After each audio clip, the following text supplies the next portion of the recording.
Marks असून सुद्धा त्यांना नोकरी मिळत नाही, घरीच बसावं लागतंय। पण दुसऱ्या समाजातील दुसऱ्या जातीचे मुलं मात्र कमी मार्कावर पुढे निघून जातात। एका ताटात जेवलेले आमचे मित्रमंडळी गुणवत्ता असूनही आमची पोरं मागच राहतात, नोकरी मिळत नाही का? याचा मूळ पाया आहे आरक्षण। म्हणून हा मराठ्यांचा लढा आहे। मराठा कुणाला म्हणायचं? कीर्तनातील टाळ म्हणजे मराठा, कीर्तनातील टाळ म्हणजे मराठा, वारकऱ्याच्या गळ्यातील माळ म्हणजे मराठा। कीर्तनातील टाळ म्हणजे मराठा, वारकऱ्याच्या गळ्यातील माळ म्हणजे मराठा, महाराष्ट्राची नाळ म्हणजे मराठा। बोला एक मराठा, एक मराठा। शिवबाची तलवार मराठा, शिवबाची तलवार मराठा, तलवारीची धार मराठा। शिवबाची तलवार मराठा, तलवारीची धार मराठा, शत्रूवरचा वार मराठा। बोला एक मराठा। आता लाख नाही, आता कोटी म्हणायचे। स्वराज्याचा घाट मराठा, स्वराज्याचा घाट मराठा, सह्याद्रीचा थाट मराठा। स्वराज्याचा घाट मराठा, सह्याद्रीचा थाट मराठा, वीर दौडले सात मराठा, आरक्षणासाठी एक सात मराठा। बोला एक मराठा। महिला मंडळ आरक्षण पाहिजे की नाही? पाहिजे की? जिजाऊंच्या वाघीण आहोत आपण, आपल्या लेकरा बाळांसाठी आहे हा लढा। म्हणून सगळ्यांनी तोंडून आवाज काढायचा आहे। बोला एक मराठा, एक मराठा।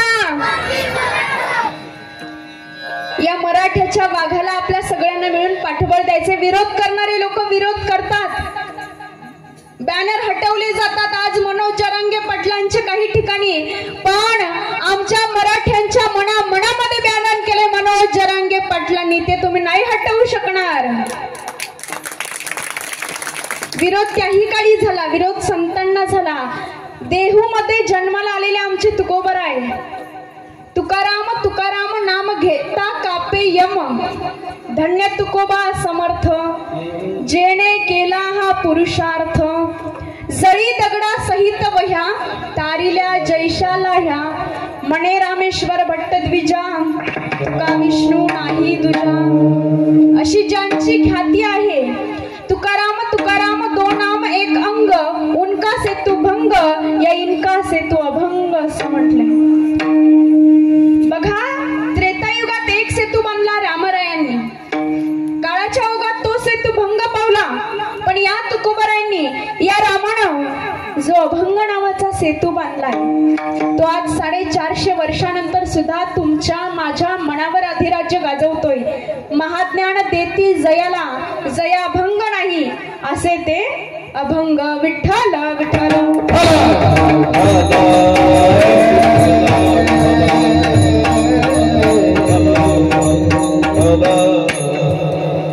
आज आमचा समाज दुभंग होत चाललाय।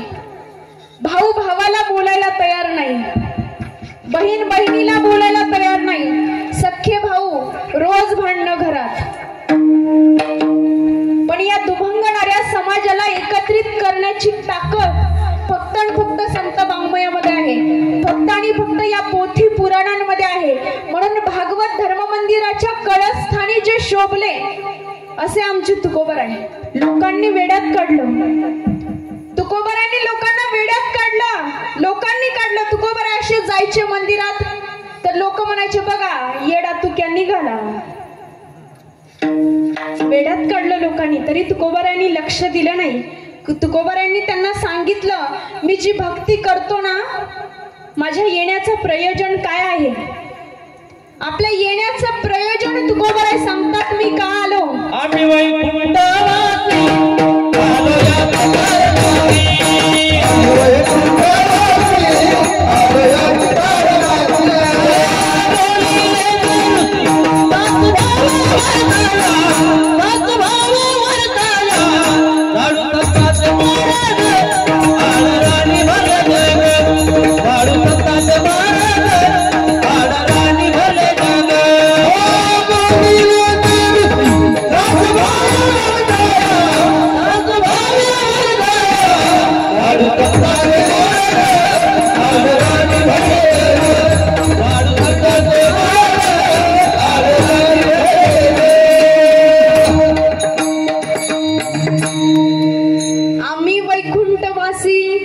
याची कारणासी बोलिले जे ऋषी साच भावे वर्ताया झाडू संतांचे मार्ग आदराने भरले जग। आपल्या येण्याचं प्रयोजन तुकोबाराय सांगतात, मी का आलो आणि आल्यानंतर सगळ्या संत मंडळीमध्ये प्रमुख ठरले, प्रातस्मरणीय ठरले याचे यावत जीवाच्या शाश्वत कल्याणाचा विचार भारतीय संस्कृतीने मांडला। त्या संस्कृतीचं प्रतिनिधित्व करणारे अनेक संत समाजात झाले, पण त्या संतांचंही प्रतिनिधित्व ज्यांनी करावं असे आमचे तुकोबाराय। लोकांनी वेड्यात काढले, तुकोबाराय जायचे मंदिरात भजन करायचे तर लोक काय म्हणायचे, बघा बघा येडा तू क्या रात्रंदिवस टाळ कुटत बसतो। लोकांनी वेड्यात काढला। आमच्यापैकी सुद्धा एखादा तरुण व्यक्तिमत्व कीर्तनाला जायचं म्हटलं तर लोक म्हणतात, कीर्तन ते काय तरुणाचे काम आहे बाई, म्हाताऱ्या माणसांनी करावं, ज्याला काही येत नाही अशांनी कीर्तन करावं, ज्याला काही काम नाही अशांनी भजन करावं असं लोकांना वाटतंय। पण असं आहे का हो? नाहीये। तुम्ही आम्ही सगळे या मार्गावरचे पाईक आहोत, या वाटेवरचे पाईक आहोत, हे तुमचं आमचं सगळ्यांचं भाग्य आहे। नामदेव महाराज म्हणाले, जन्मोजन्मी आम्ही बहुपुण्य जन्मोजन्मी आम्ही बहुपुण्य केले, जन्मोजन्मी आम्ही बहुपुण्य केले, तेव्हा या विठ्ठले कृपा केली, तेव्हा या विठ्ठले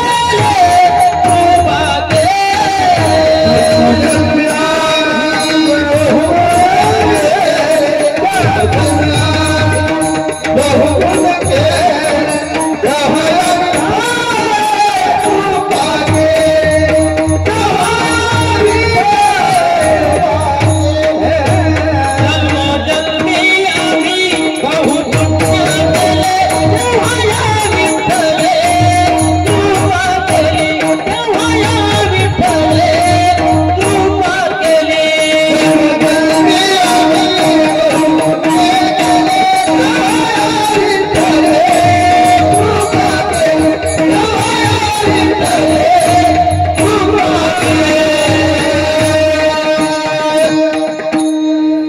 जन्मोजन्मी आम्ही बहुपुण्य केले, तेव्हा या विठ्ठले कृपा केली, हे तुमचं आमचं जन्मोजन्मीचं भाग्य आहे।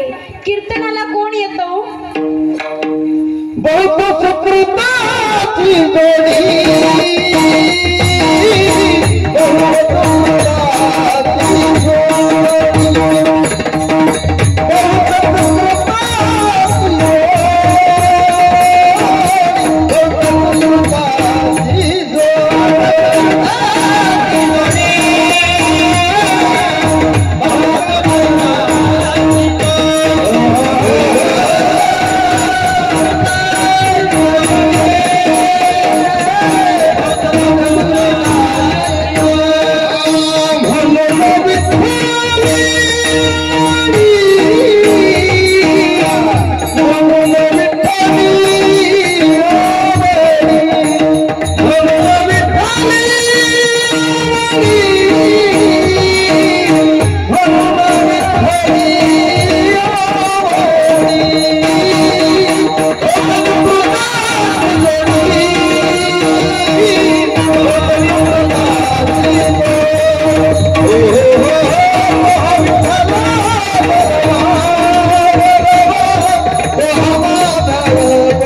कथा के लिए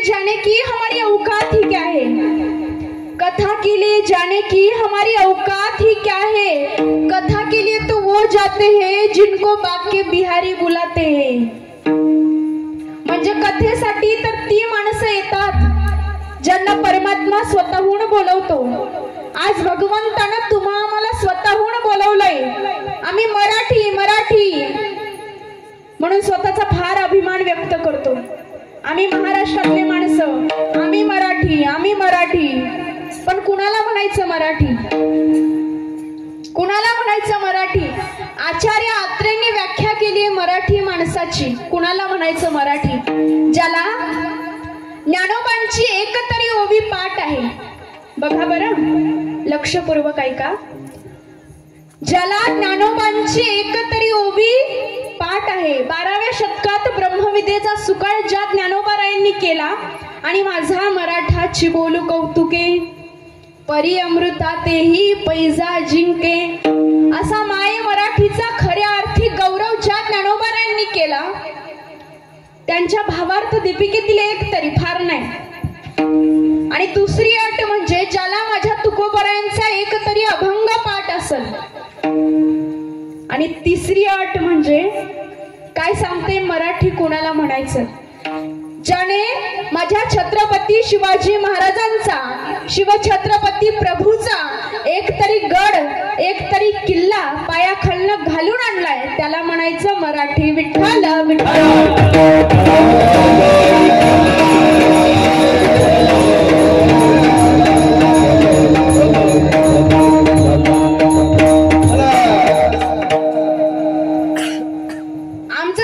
निरीक्षण केलं तर आमचं एक आहे तर दुसरं नाही, दुसरं आहे तर तिसरं नाही. पण ज्या महाराष्ट्रात तुम्ही आम्ही राहतो त्या छत्रपती शिवरायांचे, त्या मावळ्यांचे तुमच्या आमच्यावरती उपकार आहेत. अमृताचीच उपमा तुकोबारांनी का दिली हो? छत्रपती शिवाजी महाराजांचं जीवन सुद्धा अमृतासारखंच आहे. ज्यांनी स्वतःच्या प्रकाशानं जगाला शीतलता दिली, जी माणसं स्वतःच्या आयुष्याचा विचार न करता समाजासाठी, देवासाठी, देशासाठी, धर्मासाठी लढतात ती माणसं अमृतासारखी असतात. मनोज जरांगे पाटलांचं जीवन सुद्धा अमृतासारखंच आहे. ज्ञानोबाराय, तुकोबाराय, निळोबाराय सगळी संत मंडळी अमृतासारखं जीवन जगली. समाजातून होणाऱ्या निंदेचं, त्रासाचं विष प्राशन केलं. 12व्या शतकात चूळ भरली ज्ञानोबारायांनी अमृताची. जगाला त्रास दिला पण त्यांच्याकडे लक्ष दिलं नाही म्हणून तुकोबाराय अमृताचीच उपमा देतात. तुकोबारायांना दुसरी उपमा देता आली असती बरं का, पण नाही दिली. का नाही दिली? चंद्राची उपमा देता आली असती पण दिली नाही. का? कारण चंद्राला दाग आहे पण संतांना दाग नाहीये. संत निर्मळ आहेत, त्यांच्या चारित्र्याला कसलाही दाग नाही म्हणून म्हणले चंद्राची उपमा देऊन चालणार नाही. कल्पतरूची उपमा द्यावी तर कल्पतरू काय करतो? मागितलं, इच्छा केली तर देतो. पण संत कायमच देत राहतात. तो संत निर्विकल्प आहेत म्हणून कल्पतरूची उपमा देऊन चालणार नाही. मग चिंतामणीची उपमा द्यावी तर चिंतन केलं, मागितलं तर मिळेल त्याच्याकडं. पण संत कायम सडळ हातानं लेकुराचे हित वाहे माहुलीचे चित्त, ऐसी कळवळ्याची जाती करी लाभाविन प्रीती.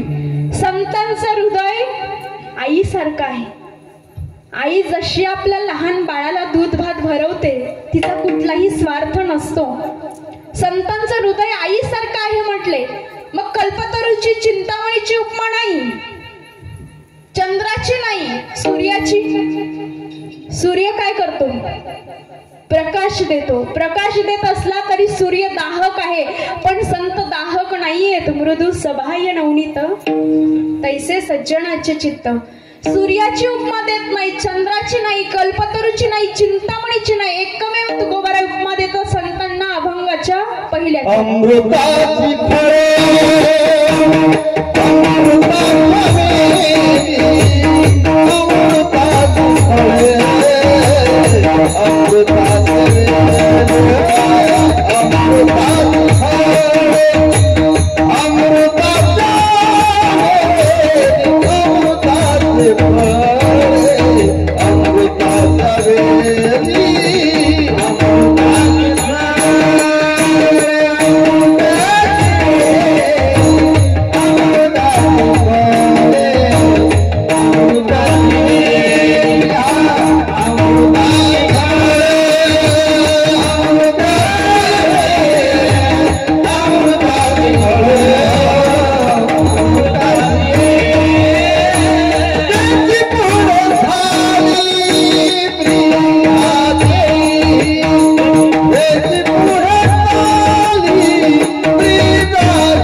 बीजाचे ऐसियाचा संग दे नारायणा ओलावा वचना जयाचिया. आता असंच अमृतासारखं जीवन छत्रपती शिवाजी महाराजांचं आहे. तुकोबराय म्हणाले, वेल अमृताची असेल तर फळ अमृताचंच येईल, पण वेल जर विषाची असेल तर फळ सुद्धा विषाचंच येईल. असंच एक अमृताच्या फळाला जन्म दिला एका अमृताच्या वेलीनं. एक शककर्ता राजा या भूमीला मिळाला. समाजाची अवहेलना पाहवत नाही म्हणून 5 वर्षाच्या लेकराला स्वप्न बघायला शिकवलं एका अमृताच्या वेलीनं. त्याला विचारलं, बाळा बोल, गोरगरिबांचं रयतेचं शेतकऱ्यांचं हिंदवी स्वराज्य स्थापन करशील का? संस्कार केले त्या अमृताच्या वेलीनं. म्हणून मोठ्या माणसांवर संस्कार करण्याची जबाबदारी असते बरं का. एथ वडील जे जे करीती तया नाम धर्म ठेविती त्याची एर अनुष्ठती सामान्य सकल यद्यदा चरिती श्रेष्ठ तत्त देवे तरोजना सयत प्रमाणम कुरुते लोकस्तदनु वर्तते. एक श्रेष्ठ माणूस जसं आचरण करतो लहान मुलं त्याचं बघून शिकतात. असंच अमृतासारखं फळ एका वेलीनं जन्माला घातलं. जिजाऊ माँसाहेब जिचं नाव. पोटात असताना बाळावर संस्कार करायची. बाळा ये, तुला स्वराज्य स्थापन करायचंय बाळा, अन्याय अत्याचाराचा पराभव करायचा आहे, बोल करशील का? ते गर्भातलं बाळ असं घट्ट मुठी आवडत होतं. बाळा आजूबाजूला सगळा गुलामीचा अंधार पसरलाय. 5 सुलतानी सत्ता या महाराष्ट्राच्या उरावरती थयाथय नाचत होत्या. मंदिराच्या मंदिरे लुटली जात होती. आया बहिणींची इज्जत सुरक्षित नव्हती. गोर गरिबांचा कुणी कैवारी नव्हता. गोठ्यातली गाय मरू लागली, घरातली माय मरू लागली. सगळे वेधशाळेतला वेद सुरक्षित नव्हता. तरुणांचा पराक्रम नाही.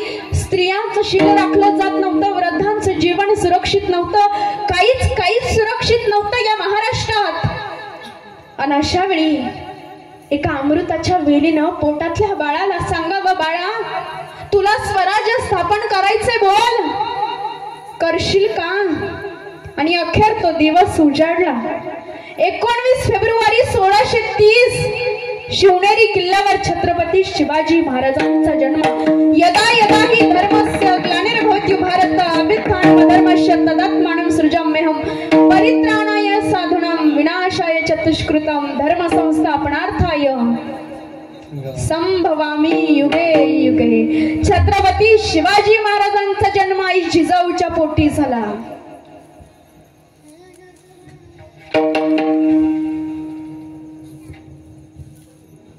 दुष्टांचा संहार, असुरांचा वध करण्यासाठी एक राजा, एक बाळ शिवनेरी किल्ल्यावर जन्माला आला. त्या बाळाचं नाव ठेवलं छत्रपती शिवाजीराजे. कवी भूषण नावाचे कवी फार सुंदर काव्य रचतात. सगळ्यांनी हात वर करा, सगळ्यांनी.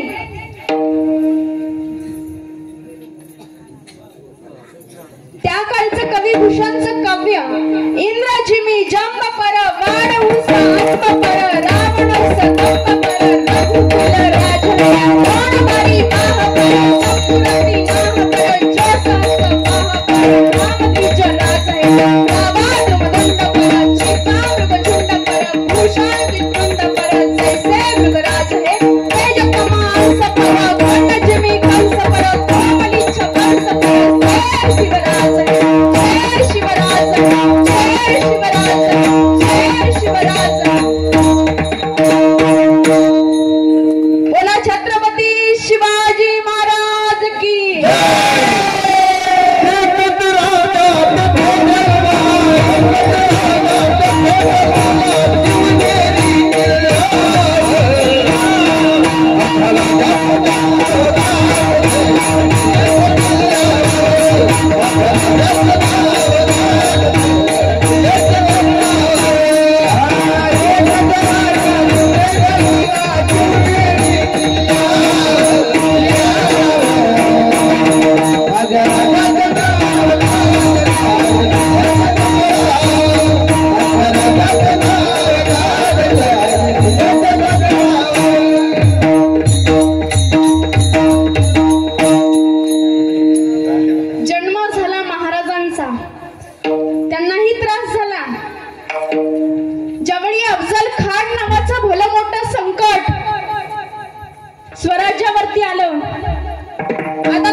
विंचू देव्हाऱ्याशी आला, देवपूजा नावडे त्याला, ते पैधाराचे काम, अधमासी तो अधम.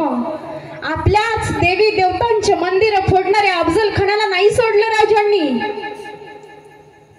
साधा नव्हता तो अफजल खान. गर अर्ज कुणद सिफराला फजल फजला फजल अफजल अजहर मलिकी बजाय तस्बी आवाज आयत की अफजल अफजल. म्हणजे उच्चातल्या उच्च स्वराला विचारलं या पृथ्वी तलावरचा सर्वश्रेष्ठ माणूस कोण, तर सगळीकडनं आवाज येईल अफजल अफजल अफजल अफजल. 2 मिनिटात ठोकला छत्रपती शिवाजी महाराजांनी त्याला. साधा नव्हता तो. हरे रंग का सपना पाले अफजल आया था इस माती में, हरे रंग का सपना पाले अफजल आया था इस माती में, लेकिन छत्रपति ने घुसा दिया था भगवा उसके छाती में, भगवा उसके छाती में. हे शिवरायांचे विचार तुम्ही आम्ही समजून घेतले पाहिजे. आजच्या तरुणांनी मी शिवरायांसारखा दिसतो का, याच्यापेक्षा मी शिवरायांसारखा वागतो का, हे जास्त महत्वाचं आहे. शिवजयंती आली की दाढी, कपाळावरती चंद्रकोर, कानात बाली, भगवे कपडे, झालो मी शिवरायांचा मावळा. कसा होता मावळा, कसा होता मावळा 2 मिनिटात सांगते. एकदा मावळ्याचा हात तुटला मावळ्याचा, मावळा घरी बसला मावळा. तेवढ्यात राजे भेटायला आले. बघताच मावळ्याच्या डोळ्यातून खळखळ अश्रू आले. मावळा रडायला लागला, आमचा मावळा रडतोय. हे बघून राजे किंचाळले आणि म्हणाले, ए लाज वाटत नाही तुला? अरे या मातीसाठी लढणारे आपण वीर, सदैव हात गेला म्हणून रडतोयस?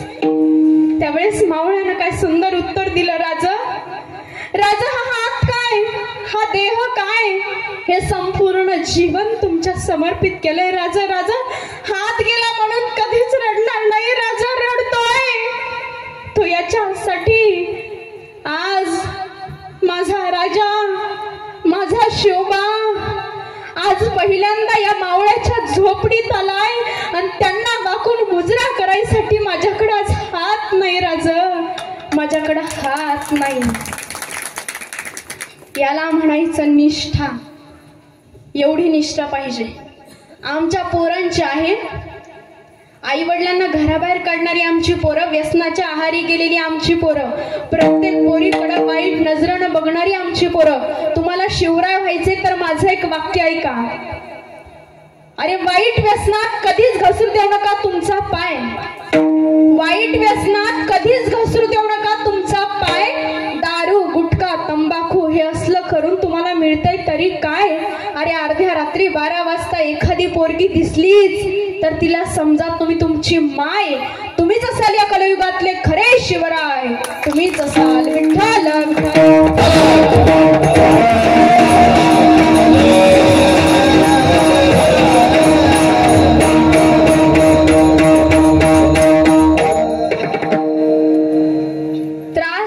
शिवरायांना झाला त्रास, तुकोबारायांना झाला त्रास, ज्ञानोबारायांना झाला. आज त्रास मनोज जरांगे पाटलांना सुद्धा होतो.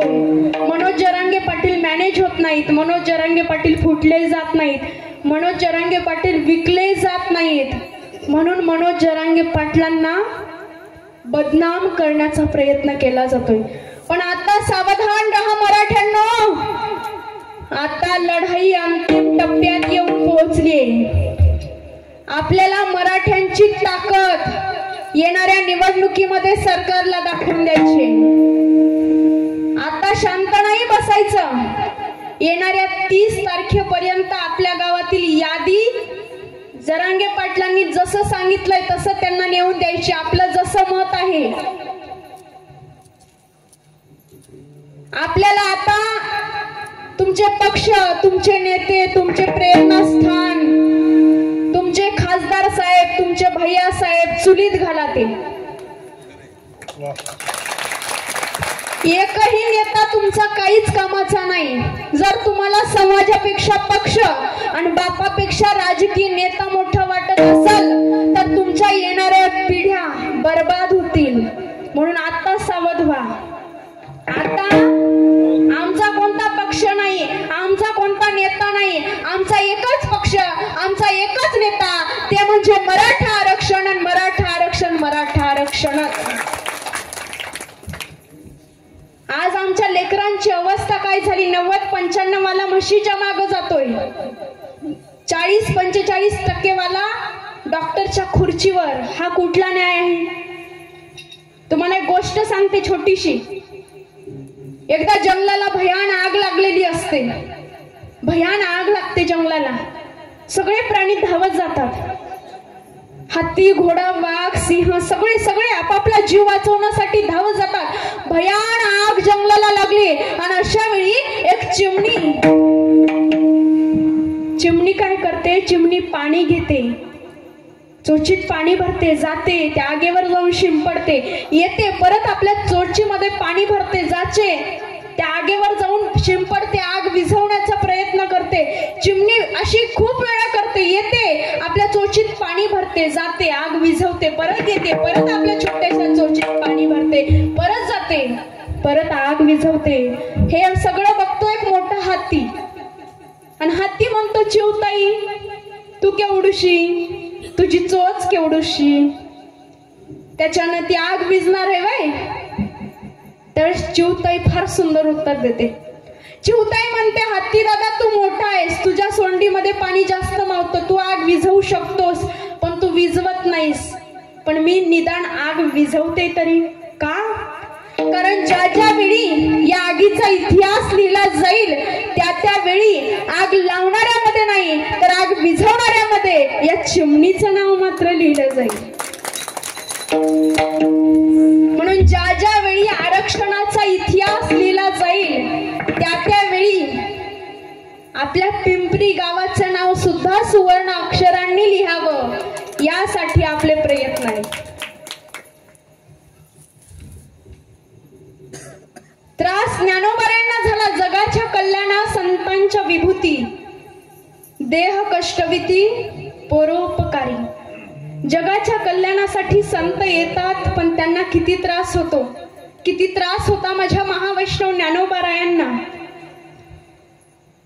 छोटेसे ज्ञानोबाराय, छोटीशी मुक्ता, सोपान काका, निवृत्ती दादा, आणि त्या दिवशी विठ्ठल पंत पैठण मध्ये आहेत. का? भीक मागत होते, दयेची याचना करत होते त्या धर्म मार्तंडा समोर. माझ्या मुलांच्या मुंजी होऊ द्या, त्यांना समाजात वागता येऊ द्या, त्यांना वाळीत नका टाकू, तुम्ही द्याल ना ती शिक्षा मला मान्य आहे, माझ्या मुलांच्या मुंजी होऊ द्या. समोर गोपाळ शास्त्री, गणेश भट्ट समोर बसले. त्यांनी सांगितलं, एकच शिक्षा आहे तुम्हाला विठ्ठल पंत, एकच, देहांत प्रायश्चित. देहांत प्रायश्चित शब्द कानावर आले. विठ्ठल पंताचं शरीर थरारलं. कागद घेतलं, झप झप झप झप पावलं टाकत आपल्या सिद्धबेटीच्या दिशेनं आले. रुक्मिणी माता दिवाबत्ती करून विठ्ठल पंताची वाट बघत बसली. आलात स्वामी? काय निर्णय झाला? काय सांगितलं त्या धर्म मार्तंडांनी? आता होणार ना आपल्या मुलांच्या मुंजी, आता घेतील ना त्यांना समाजात? हो घेतील रुक्मिणी, पण त्यासाठी एक करावं लागल. रुक्मिणी, अगं आपल्याला देहांत प्रायश्चित घ्यावं लागल ग. देहांत प्रायश्चित. रुक्मिणी मातेच्या अंगावर सारा दिवशी काटा उभा राहिला. पतिव्रता होती. विचारलं, केव्हा निघायचं स्वामी? पतीने सांगितलं, आज मध्यरात्री निघायचं. रुक्मिणी मातेनं त्या दिवशी मांड्याचा स्वयंपाक केला. माझ्या ज्ञानाला मांडे फार आवडतात. माझ्या ज्ञानाला मांडे फार आवडतात. मांड्याचा स्वयंपाक झाला. एक घास घेतला, माझ्या मुक्ताच्या तोंडात घातला आणि आईच्या डोळ्यातून टप्प दिशी अश्वाच्या धारा गळतात. छोटीशी मुक्ता विचारते, आई काय झालं गाई? का लढतेस गाई? आहो बोलता पण नाही येत. बोबडे बोबडे बोल तिचे. का लढतेस गाई? आईनं सांगावं काही नाही बाळा, डोळ्यात कचरा गेला म्हणून रडू आलं. एक घास घेतला, ज्ञानदादाच्या तोंडात घातला. एक घास घेतला, सोपान काकाच्या तोंडात घातला. एक घास घेतला, निवृत्ती दादाच्या तोंडात घातला. मुलं जेवली, मुलं झोपी गेली. रुक्मिणी मातेनं शेवटचा घास घेतला. रुक्मिणी माता झोपी गेल्या. विठ्ठल पंतांनी वात वर केली, दिवाबत्ती केली. विठ्ठल पंतांना त्या रात्री झोप नव्हती बरं. रात्रभर फक्त आपल्या 4 लेकरांकडे बघत होते. झोप नव्हती त्या रात्री त्यांना. 2 कागद घेतले, शाई घेतला, बोडू शाईत बुडवला आणि भर 2 पत्र लिहिली. एक लिहिलं त्या धर्ममार्तंडासाठी आणि दुसरा लिहिलं माझ्या ज्ञानदादांसाठी. पत्र देव्हाऱ्यात ठेवलं आणि विठ्ठल पंतांनी रुक्मिणी मातेला आवाज दिला, रुक्मिणी उठा, जायची वेळ झाली, रुक्मिणी उठा. रुक्मिणी मातेच्या अंगावर माझी मुक्ता हात टाकून झोपली होती. अरे जगातली पहिली आई आहे जी आपल्या लेकीचा हात बाजूला सारून देहांत प्रायश्चित घ्यायला जाते. जगातली पहिली आई. मुक्ताचा हात बाजूला केला, ताटी बाहेर पाऊल टाकलं. रुक्मिणी मातेचे पाय ओढत नव्हते, वळून फक्त लेकरांकडे बघत होती. विठ्ठल पंत बोलते झाले, रुक्मिणी नाही यायचं तर नका येऊ, जीव गुंतला ना तुमचा. नाही हो, मी तुमची पत्नी नाही रडत, या. छोट्या छोट्या लेकरांची आई रडते हो. माझा ज्ञान मोठा आहे, माझी सोपान मोठा आहे, माझा निवृत्ती मोठा आहे, पण माझी मुक्ता छोटी शेव, तिला चोळीची गाठ पण नाही बांधता येतो. छोटी शे माझी लेक. झप पावलं टाकत आळंदीमध्ये आले. त्या इंद्रायणी नदीच्या पात्रामध्ये स्वतःला समर्पित करून घेतलं, देहांत प्रायश्चित घेतलं. का तर आपल्या 4 मुलांना न्याय मिळावा म्हणून. दुसरा दिवस उजाडला. ज्ञानदादा उठले. ज्ञानदादांनी बघितलं देव्हाऱ्यात एक पत्र दिसलं. पत्र वाचलं. ज्ञानदादांनी हंबरडा फोडला, आई आई हे बाबा म्हणून डसा रडायला लागले ज्ञानदादा. मुक्ता धावत आली. सोपान धावत आला. दादा काय झालं रे, का रडतोस रे? मुक्ते, सोपाना, आता आपल्याला आई नाही राहिली ग, आता आपल्याला बाबा नाही राहिले. रडत होते. पहिला दिवस गेला, दुसरा, तिसरा, चौथा, 5वा, 6वा दिवस उजाडला. माझा ज्ञानदादा भिंतीच्या आडवशाला बसलाय. माझी मुक्ता खांबाला टेकून बसली. माझा सोपान काका पायरीवर आहे. एकाच ठिकाणी टक लावून बघणारे हे सगळे 4घे भावंड. आई वडील नाही राहिले. 7 दिवस झाली. ज्ञानदादाचं लक्ष गेलं मुक्ताकडं. ए मुक्ता, अजूनही रडतेस मुक्ता? काय झालं मुक्ता? कुणी काही बोललं का ग तुला? नाही दादा. मुक्तानं सांगावं. नाही दादा, कुणी नाही बोललं. मुक्ता, भूक लागली का? नाही दादा. मुक्ता, आईची आठवण येते का ग? मुक्तानं सांगावं. नाही दादा. मुक्ता, बाबाची आठवण येते का? नाही दादा. ज्ञानदादांनी ओळखलं, माझी मुक्ता 8 दिवस झालं जेवली नाही. तिच्या पोटात अन्नाचा कण नाही. ज्ञानदादा उठले. थांब मुक्ता, आता जातो मधुकरी घेऊन येतो. मुक्ता धावत आली. ज्ञानदादाच्या गळ्यात पडली. डस हंबरडा फोडला. मुक्ताला सांगावं ज्ञानदादांनी, मुक्ता आईची आठवण आली तर माझ्या गळ्यात पडून रड. बाबाची आठवण आली तर निवृत्ती दादाच्या गळ्यात पडून रड. मुक्ता. ज्ञानदादा उठले. झोळी घेतली. झप पावलं टाकत आळंदीत आले. एका दारापुढे थांबले. माय भिक्षा दे, माय भिक्षा वाढ. दार उघडलं. हे संन्यासाच्या कळट्या, सकाळी आलास का रे थोबाड दाखवायला? चल निघितून. धाड दिशी दार बंद केलं. पुन्हा दुसऱ्या दारापुढे पुन्हा तोच प्रसंग. पुन्हा तिसऱ्या दारापुढं. पण म्हणतात ना, कोणीच कोणाचं नसतं, तिथं कोणीतरी कोणाचं असतं. एक बाई पसाभर धान्य घेऊन, पीठ घेऊन आली. ज्ञानदादाच्या झोळीत टाकलं. म्हणाली, बाळा लवकर जा, कोणाला दिसू नको. ज्ञानदादा झप पावलं टाकत निघाले. समोरून विसोबा खेचर आला. विसोबा खेचरचं लक्ष गेलं ज्ञानदादाकडं. ए नान्या, काय आणलंस? दाखव इकडं. फर दिशी ती झोळी ओढून घेतली. आतमध्ये बघितलं तर काय, कोरडा शिदा. हे संन्यासाच्या कार्ट्या, चोरून आणलंस ना रे? हे चोरून आणलंस म्हणून ती झोळी खाली उधळून लावली आणि चालता झाला. कोणास ठाऊक काय मनात आलं, परत वापस आला. आणि त्या सांडलेल्या पिठामध्ये स्वतःच्या पायानं माती कालवली. ऐका कलेची महिमा, असत्यासी रिझले जना, पापा देती अनुमोदन, करती हेळन संतांचे. नाही कळले तुम्हा आम्हाला संत.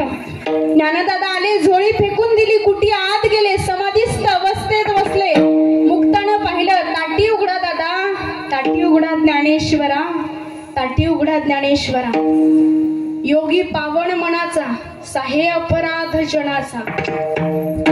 विश्वरागे झाले वन्ही, संती सुखे व्हावे पाणी.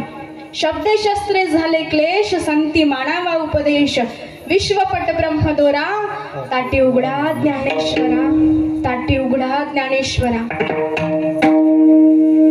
समाजात आजही अशी काही त्रास देणारी माणसं आहेत. दुर्जन सक्रिय होतात कारण सज्जनांची निष्क्रियता वाढते.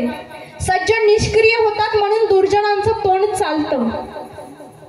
म्हणून आपण ज्या ठिकाणी भजनाची अपेक्षा आहे त्या ठिकाणी वाजूकी नको, वाजूकी नको, वाजूकी नको, वाजूकी नको, वाजूकी नको असं नाही करायचं.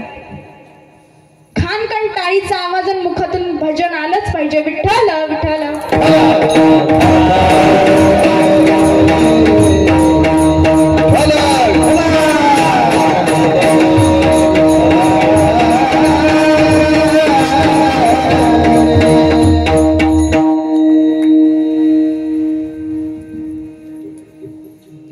आजही समाजात अशी त्रास देणारी माणसं सुद्धा आहेत, पण यांच्यापासून सावध राहिलं पाहिजे. काल परवा एका मुलाला सरने प्रश्न विचारला, काय रे बाळा, 10 मधून 10 गेले, किती राहिले? किती राहिले? मुलांनो, गणित येतं ना? 10 मधून 10 गेले, किती राहिले? त्याला येत नव्हतं उत्तर. ते म्हणलं, काय म्हणल्या ताई? मी म्हणलं 10 मधून 10 गेले, किती राहिले? ते म्हणला, आपल्याला काय उत्तर सांगता येणार गाडी, काहीतरी सोपं विचारा. अरे म्हणलं सोपंच तर आहे, 10 मधून 10 गेली, किती राहिले? नाही, काहीतरी लॉजिक विचारा म्हणलं मला. मी म्हणलं, समाज, तुझ्या आईनं तुला डब्यामध्ये 2 पोळ्या दिल्या, 2 पोळ्या दिल्या, त्याच्यातल्या तू 2 खाल्ल्या, खाली काय राहिलं? ते म्हणलं भात.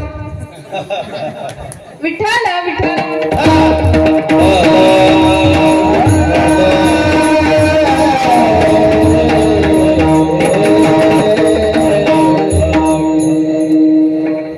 मुळात संसार दुःखाचा आहे, सुखाचा फक्त भास तुम्हा आम्हाला होतो. हा सगळा संसार दुःखाचा आहे, सुख मात्र येत जात राहतं. एकाला विचारलं, दुःख नेहमी आपल्या सोबत राहतं पण सुख येत जात राहतं, याला इंग्लिश मध्ये ट्रान्सलेट कर म्हणलं. चांगलं हुशार होतं. दुःख नेहमी आपल्या सोबत राहतं पण सुख मात्र येत जात राहतं, याला काय म्हणतात म्हणलं? इंग्लिश मध्ये ट्रान्सलेट कर. ते म्हणलं, wife always stage with me, girlfriend comes and goes. Vitthal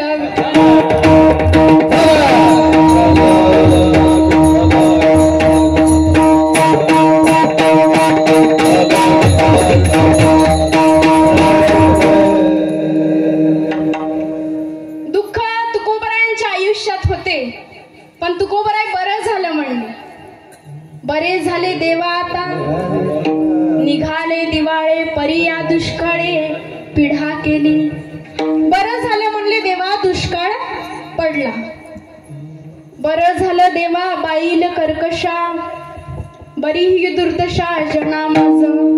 बरं झालं म्हणले देवा, तुम्हाला अशी बायको दिली जी उठता बसता खाता पिता रोज पांडुरंगाला शिव्या द्यायची. या काळतोंड्याचं थोबाड बघावं लागतंय अशी ती देवाला म्हणायची. तरीही तुकोबराय समाधानी आहेत. बरं झालं म्हणले देवा, तू मला अशी बायको दिलीस. संतांकडून आम्ही हे शिकलं पाहिजे, काही हो बरं झालं म्हणायचं. आमचं कसं झालंय, माझी बायको, माझी गाडी, माझा बंगला, पण माझ्याच बायकोची गोल गोल साडी. बस याच्या पलीकडे आम्हाला देवाचं, देशाचं, धर्माचं काही घेणं देणं नाही. माऊलींनी हे विश्वची माझे घर म्हटले. विश्वची माझे घर, तुम्ही आम्ही सगळे माझे, पण आपण हे घरची माझे विश्व म्हणत बसलो. देव आम्हाला भेटतो, परमात्मा आम्हालाही भेटतो, पण त्यासाठी काय करावं लागल? तुकोबराय सांगतात दुसऱ्या चरणात.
आता ओलावा वचन, ओले वचन म्हणजे काय?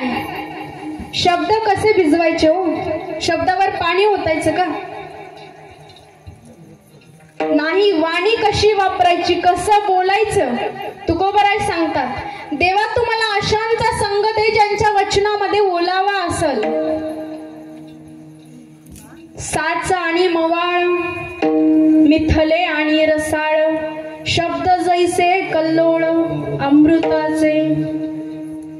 ज्यांच्या बोलण्यामध्ये ओलावा असल अशांचा संग मला तू दे भगवंता. कसं पाहिजे बोलणं? माझ्या बोलण्यानं दुसऱ्याच्या अंतःकरणातला विठ्ठल डोलला पाहिजे. बोले ऐसा बोले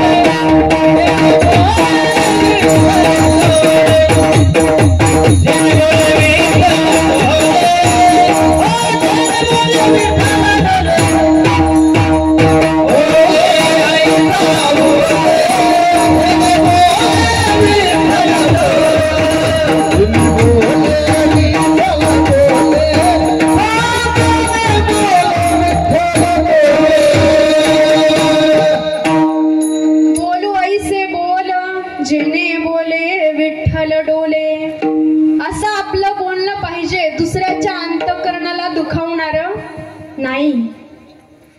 माझ्या बोलण्यानं त्याच्या अंतःकरणातला विठ्ठल देव डोलला पाहिजे हो. काही ठिकाणी गोड भाषा वापरतात बघा, म्हणजे व्याख्यानाला फिरत असते तिकडं सोलापूर साइड, इकडं विदर्भात फार गोड भाषा वापरतात. या बसा, चहा घेणार का, पाणी घेणार का, किती गोड शब्द. अंग टाकून घेणार का, अंग टाकून घेणार का म्हणजे काय? आराम करणार का? आमच्या इकडे एखादा पाहुणा येऊ द्या, या बसा, गिळा आणि पसरा, विठ्ठल विठ्ठल.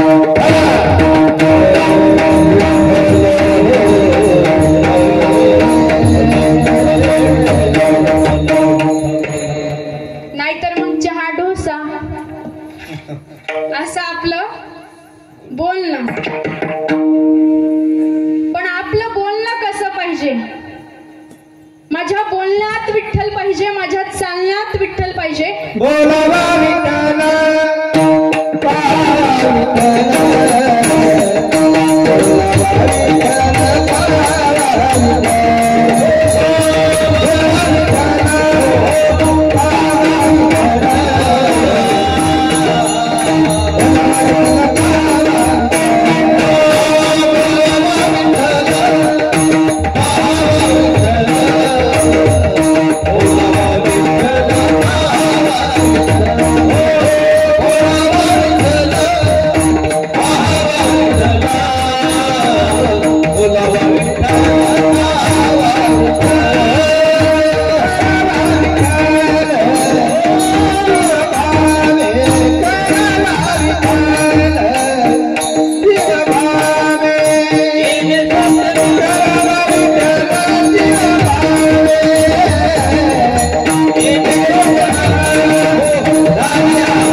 काल परवा एके ठिकाणी कार्यक्रमाला गेले, तिकडून आला पप्प्या.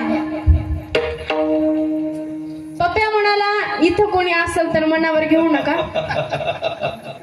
पप्प्याच्या घरापुढे गेलो. पप्प्या म्हणला ताई चला आमच्या घरी चहा घ्यायचे. कार्यक्रमाला थोडा वेळ होता, चला म्हणलं पप्प्याच्या घरी. पप्प्याच्या घरी गेलो, घराबाहेर होत्या म्हशी. पप्प्याला म्हणलं पप्प्या काय रे, म्हशी दूध देतात की? पप्प्या म्हणला महाराज देत नाहीत, काढावं लागत आहे. आतमध्ये गेलो, त्याचे वडील आले तिकडून. म्हणले बसा महाराज, पाणी घ्या म्हणले.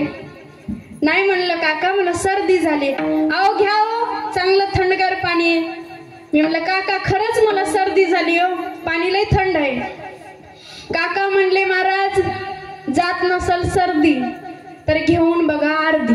विठ्ठल विठ्ठल.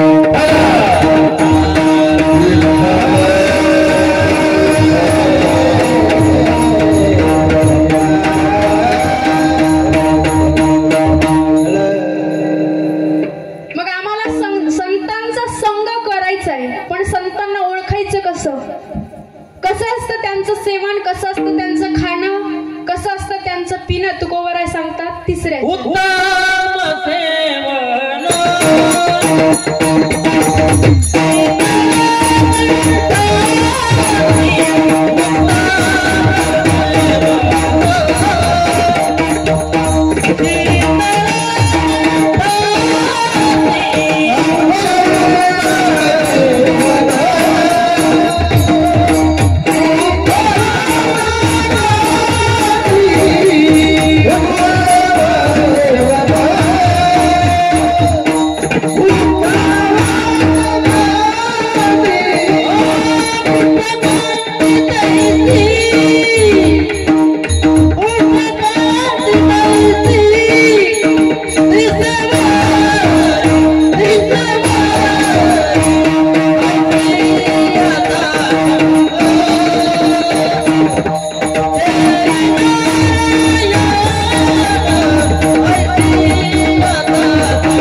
पुष्ट कांती तैसी दिसेवरी.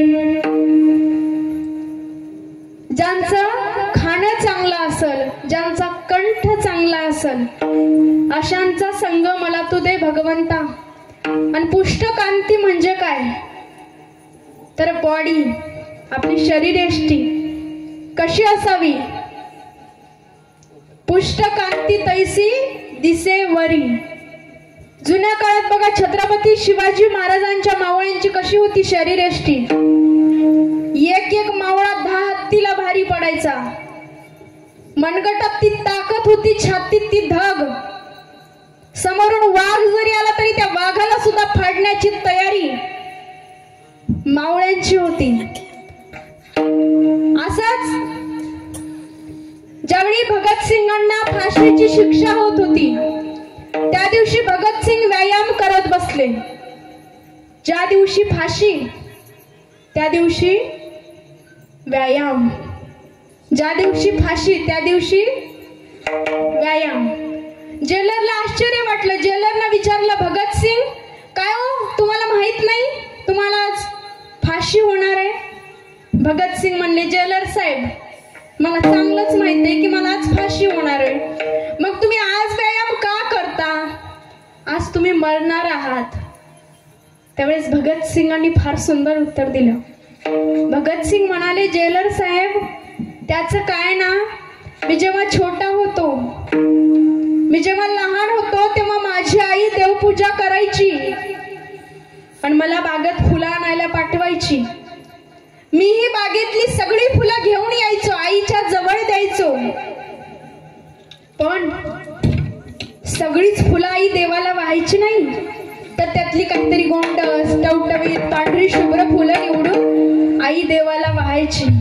तेव्हा मला कळालं की सुकलेल्या फुलांना देवाजवळ जागा नाही, तर चांगल्या गोंडस, टवटवीत, तजेलदार फुलांनाच देव जवळ घेतो.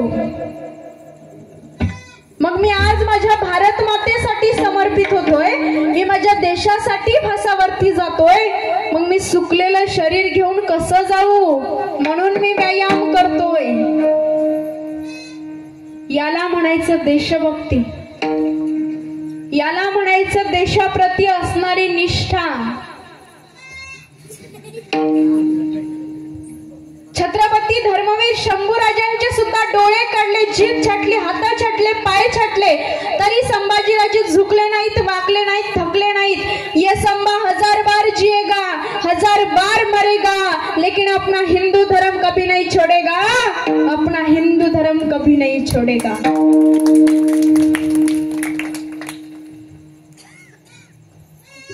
शंभूराजे शेवटच्या श्वासापर्यंत लढत राहिले. आज आमच्या पोरांनी छत्रपती शिवाजी महाराज, छत्रपती शंभूराजांकडून हे शिकलं पाहिजे. आपल्याच जालना जिल्ह्याचा किंग म्हणून ओळखला जाणारा हिंदुत्ववादी वाघ, जो आवडे सर्वांना तोची आवडे देवाला. गरिबांसाठी देव माणूस असलेला, तर श्रीमंतीच्या माज असलेल्या लोकांचा कर्दन काळ, लाखो मित्रांचा सगळे चाहते असणारा असा आपल्याच जिल्ह्यातील हिंदुत्ववादी वाघ गजानन भाऊ तोड. बघा, 100 वर्ष जगूनही माणसं रिकाम्या हाताने निघून जातात. पण काही माणसं अशी असतात जी आपल्या कार्यकर्तृत्वाने हजारो लोकांच्या मनावर आपलं नाव करून जातात. आणि अशातलंच एक नाव म्हणजे गजानन भाऊ तोड. लोक म्हणतात, न्यूजवर आपण पाहिलं, मंगळवारी निधन झालं त्यांचं. एक गुंड, एक गुन्हेगार, जालन्याचा किंग आपल्यातून निघून गेला. पण हे गुंड आणि गुन्हेगार म्हणणाऱ्यांनी एकदा जालन्यात येऊन बघावं. गरिबांच्या लोकांसाठी देव माणूस असलेला तुम्ही जालन्यातल्या लहान पोरापासून वृद्धांपर्यंत कोणालाही विचारा की गजानन भाऊ तौर कोण होता, तर कोणी नक्की सांगल ते काही असो, पण माणूस माणूस म्हणून गजू भाऊ एक नंबर होता असं सांग. शरीर मरत आहे पण नाम नाही. आजही प्रत्येकाच्या तोंडून एकच वाक्य येईल.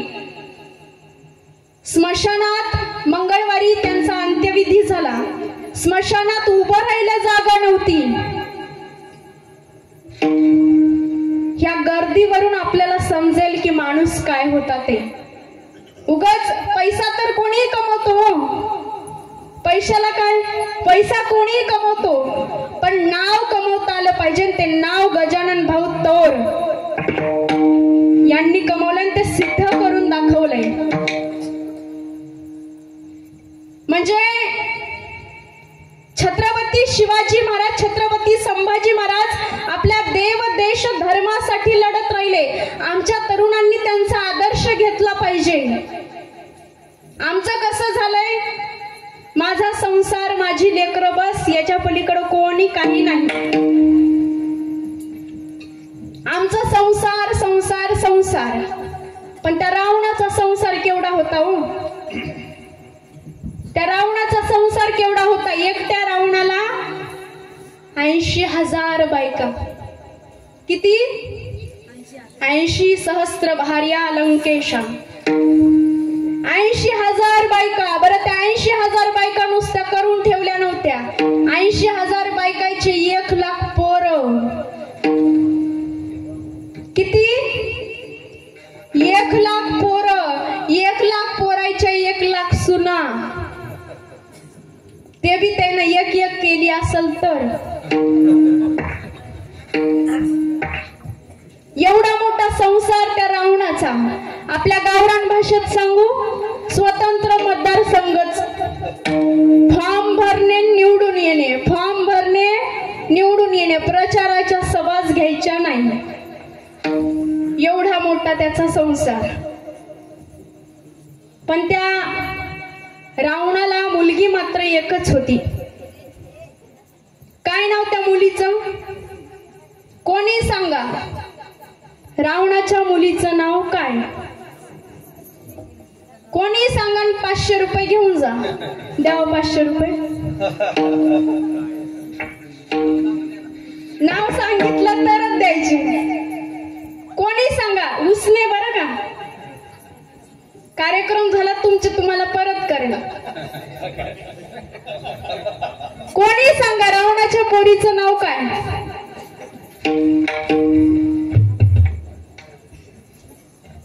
रावणाच्या पोरीचं नाव काय? बरं मी सांगते, पुढचं ऐका. 500 ठेवा आधी सगळे. रावणाला पोरगी एकच होती आणि त्या रावणाच्या पोरीचं नाव होतं पदारथ. विठ्ठल विठ्ठल.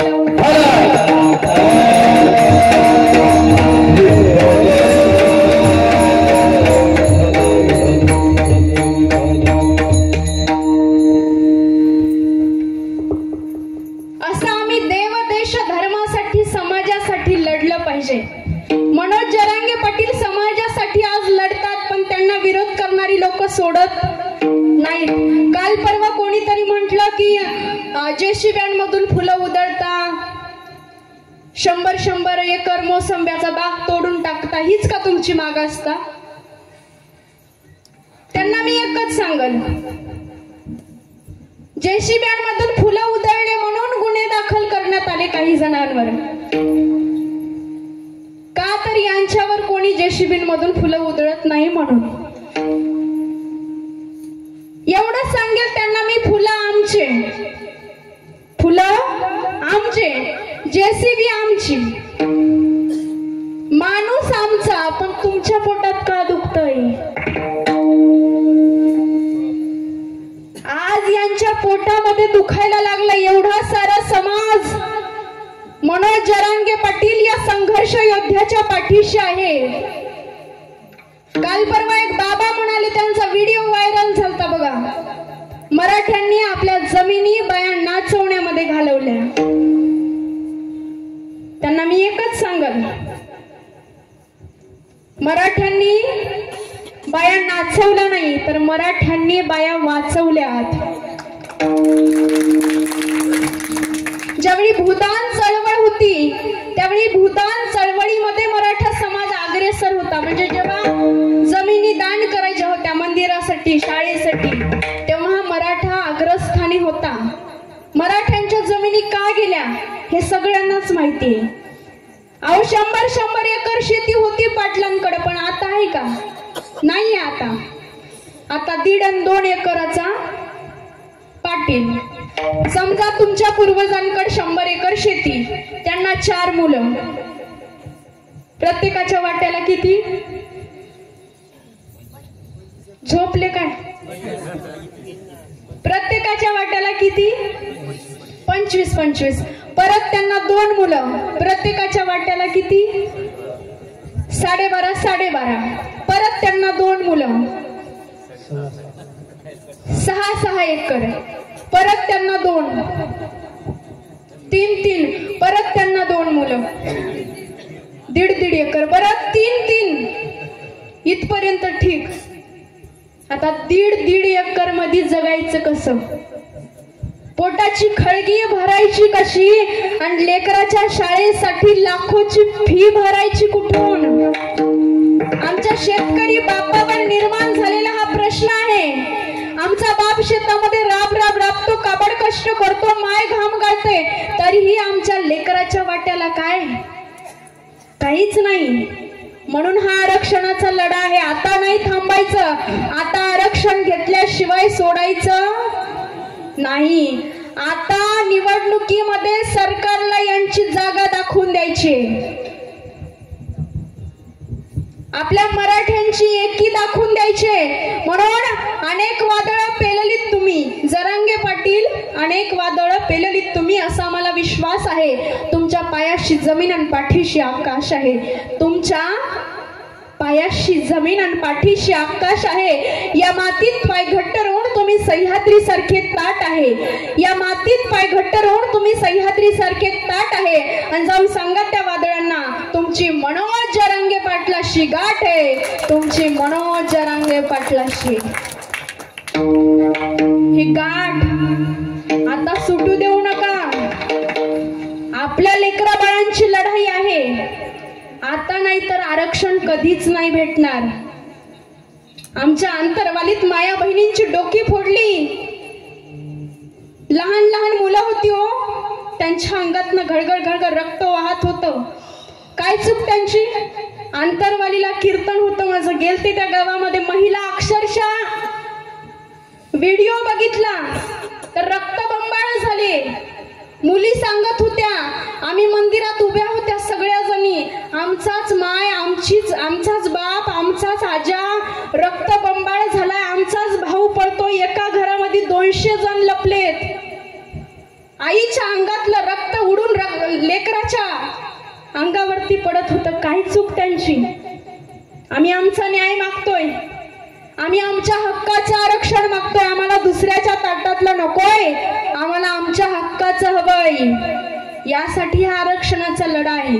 आपल्यावर छत्रपती शिवाजी महाराज, शंभूराजांचे आशीर्वाद आहेत. आरक्षणाची लढाई आपण नक्की जिंकू, पण आपल्या फूट पडू देऊ नका. या कीर्तन सेवेच्या माध्यमातून तुम्हाला एवढं सांगते, आपल्यातून फूट पडू देऊ नका. तुमचे पक्ष, तुमचे नेते, तुमचे प्रेरणास्थान काहीच कामाचे नाहीत. ते एकदा सगळे पक्ष बाजूला सारून समाजासाठी एकत्र या. विठोबा रखुमाई.